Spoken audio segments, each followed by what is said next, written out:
32장 민수기 32장의 말씀은 이제 가나안 땅을 정복을 앞두고 그 동편 땅을 정복한 가운데 특별히 루벤과 갓 지파가 가축이 많고 재산이 많음으로 인해서 이제 그 땅을 건너지 아니하고 이 우리가 점령한 땅을 우리에게 분배해 달라고 회중과 모세 앞에 나와서 요청을 합니다. 그 이야기를 들은 모세가 이제 가데스 바네아에서 정탐의 악평을 한 그 죄악을 열거하면서 너희들이 또한 지금 정복하러 건너갈 생각을 하지 않고 도리어 이스라엘 백성들에게 낙심하는 마음을 주고 도리어 너희들이 이런 죄악을 범하니까 이건 도저히 있을 수 없는 일이다 하면서 모세가 아주 단호하고 강력하게 이들을 책망합니다. 그래서 이 이야기를 들은 이 루벤과 갓 지파는 모세에게 이제 자기들의 잘못을 또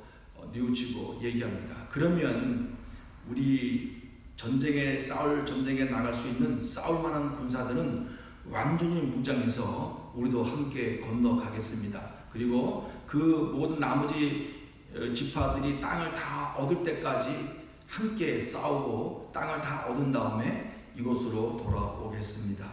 이렇게 모세에게 이야기합니다. 그러면 모세가 그 얘기를 듣고 좋다, 그러면 너희가 말한 대로 너희들이 요단을 함께 건너가서 싸워서 정복할 때까지 함께하고 다 끝날 때 너희가 돌아오면 이 땅을 너희들에게 기업으로 주겠다, 이렇게 얘기합니다. 그래서 그 두 지파가 또 다시 한번 다짐합니다.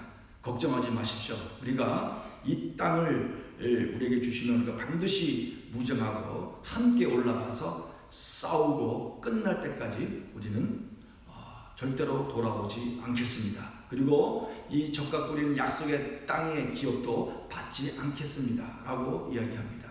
그러니까 모세가 온 제사장 엘르아살과 또 여호수아와 온 회중 앞에 선포합니다.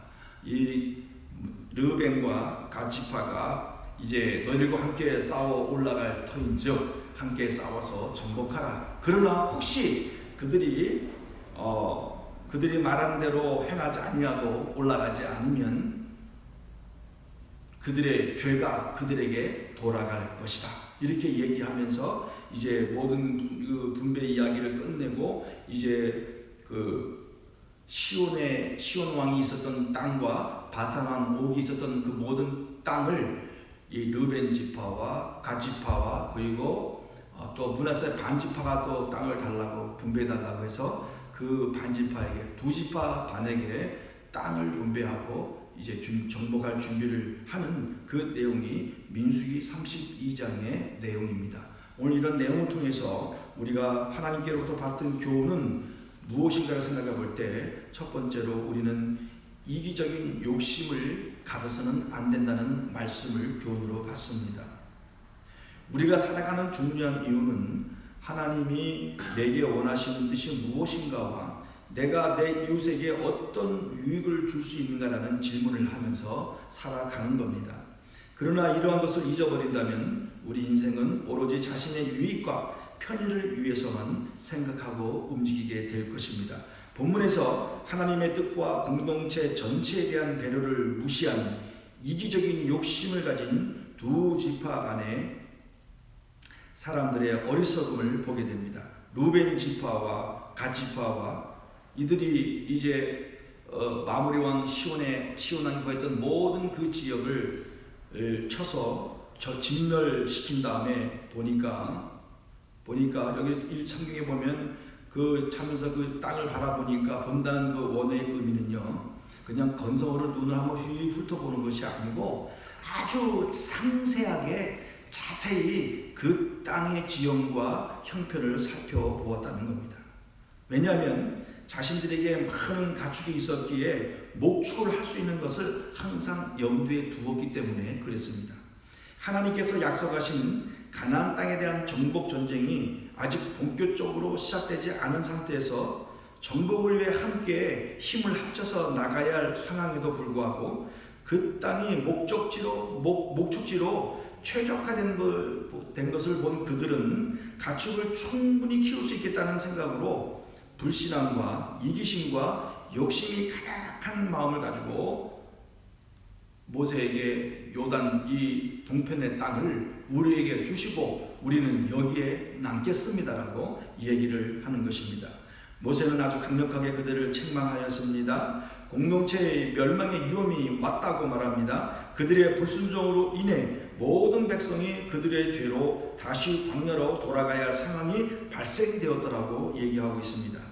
아비세대가 불순종해서 수많은 백성이 죽었던 바알볼의 가데스바네의 그 악한 죄악을 상기시키면서 같은 죄를 범하지 말라고 책망하고 있습니다. 이처럼 이 두 지파 반의 이기심과 욕심은 하나님의 약속을 깨뜨려 버리는 그런 결과를 초래할 수 있습니다. 그리고 공동체의 성장과 장래에 대한 소망도 망가뜨릴 수가 있습니다.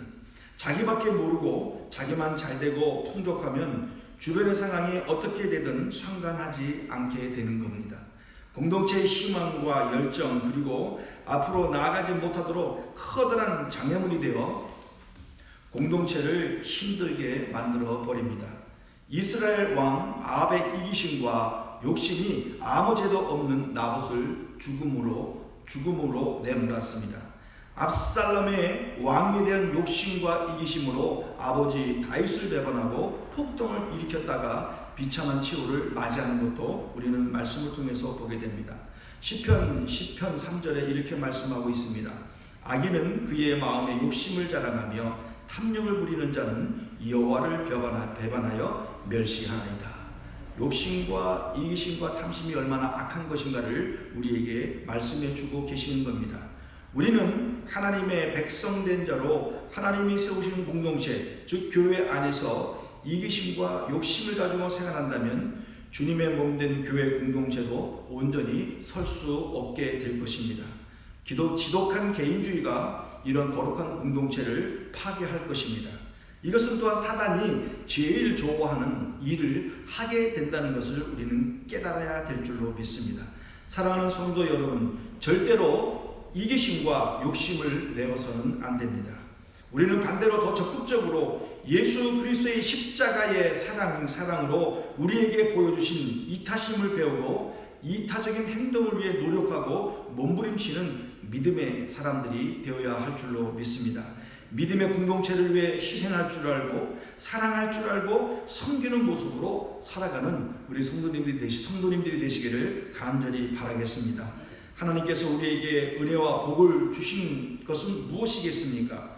혼자 잘되고 혼자 배부르고 내 처자식 잘되면 끝나는 것이 아닙니다. 절대 아닙니다.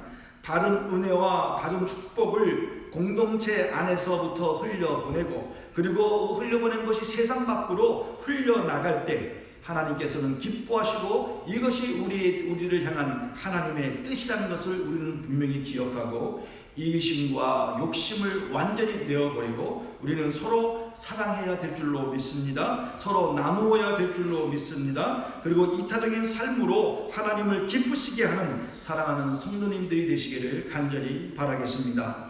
두 번째로 우리는 잘못을 깨닫고 변화되는 사람이 되어야 합니다. 르우벤과 갓지파는 모세의 책망과 경고를 듣고 자신들이 잘못한 것을 뉘우치고 처자식은 여기에 남겨두고 싸움에 나갈 수 있는 군사들은 무장을 하여 가나안 정복을 마칠 때까지 끝까지 함께 하겠다라고 고백을 하고 있습니다. 모세는 그 말을 듣고 모든 회중 앞에서 선포합니다. 그들의 말에 동의하고 만약에 그들이 함께 싸우지 아니하면 이 모든 것이 무효가 될 것이고 하나님의 심판을 받게 될 것이라고 재차 경고하고 강조합니다. 르우벤과 갓지파 그리고 므낫세 반지파는 그들의 말에 약속을 끝까지 지켰습니다. 자신이 할 말과 행동의 잘못을 깨닫고 뉘우치고 변화를 통해서 그 정복이 끝날 때까지 그들은 그들의 가족으로 돌아오지 않았습니다. 만약에 이들이 듣지 않고 고집대로 요단 동편에 남았다면 어떤 일이 벌어졌겠습니까? 상상도 할 수 없는 하나님의 심판과 고통과 그 적과 꿀이 흐르는 땅으로 들어갈 수 없는 그런 비참한 상황이 발생했을 것입니다. 그러나 이들은 그 책망을 듣고 마음의 변화를 받아서 그 약속을 지키고 끝까지 싸웠다는 것을 우리에게 보여주고 있는 겁니다. 우리는 내가 한 말과 한 행동이 잘못되었다는 것을 깨닫게 되었다면 우리는 즉시 하나님 앞에서 철저하게 회개하고 용서를 구해야 합니다. 그리고 피해를 준 공동체 안에서도 용서를 구하고 용서받고 변화된 삶을 시작해야 될 줄로 믿습니다. 이것이 우리가 믿음의 사람으로 당연히 취해야 할 행동의 모습인 것입니다.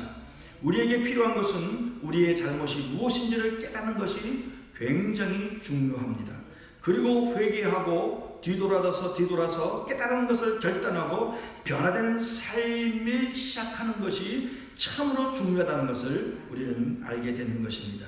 그리고 죄의 악 영향을 끼치는 사람들과 공동체 안에서 잘못을 시인하고 용서를 구하는 것도 반드시 병행되어야 한다는 것입니다. 사랑하는 성도 여러분, 변화된 삶의 행동의 열매들이 우리 가운데는 반드시 있어야 됩니다. 나는 변화되었습니다. 나는 은혜를 받았습니다. 라고 고백할 때 반드시 고백과 변화된 삶의 열매들이 우리의 삶 가운데 나타나야 한다는 것입니다. 로마서 12장 2절에 이렇게 말씀하고 있습니다. 너희는 이 세대를 본받지 말고 오직 마음을 새롭게 함으로 변화를 받아 하나님의 선하시고 기뻐하시고 온전한 뜻이 무엇인지 분별하도록 하라. 이렇게 말씀했습니다. 변화된 사람들은 이 세대를 본받지 않습니다. 악한 세대를 본받지 않습니다. 하나님의 말씀에 순종합니다. 하나님의 뜻대로 살기를 열망하면서 그분을 온전히 의지하고 나아가는 삶을 살게 됩니다. 그리고 성령님의 도우심으로 날마다 새로운 마음으로 결단하고 헌신하게 되며 살게 될 것입니다. 그래서 우리 이렇게 변화를 받아서 하나님의 뜻이 무엇인지 날마다 깨닫게 해달라고 기도해야 될 줄로 믿습니다. 그래서 하나님의 뜻이 무엇인지를 깨닫고 온전히 순종하여 하나님 앞에 영광을 돌리는 그런 믿음의 삶을 살아가는 그런 저와 우리 사랑하는 성도님들이 되시기를 간절히 바라겠습니다. 잘못을 깨닫고 변화되는 것, 이것이 하나님의 축복입니다. 하나님의 은혜입니다. 그리고 또한 우리는 오늘 본문의 말씀을 통해서 교훈을 따라서 이기적이고 그리고 욕심을 절대 가져서는 안 됩니다. 이거는 하나님께서 가장 미워하는 거고 싫어하는 것입니다. 욕심이 잉태한 즉 죄를 낳고 죄가 장성한 즉 사망을 낳느니라. 야고보서 1장 15절의 말씀입니다. 오늘 이 말씀을 잘 기억하면서 오늘도 하나님과 동행하는 복된 하루가 되시기를 간절히 바라겠습니다. 기도하겠습니다. 하나님 아버지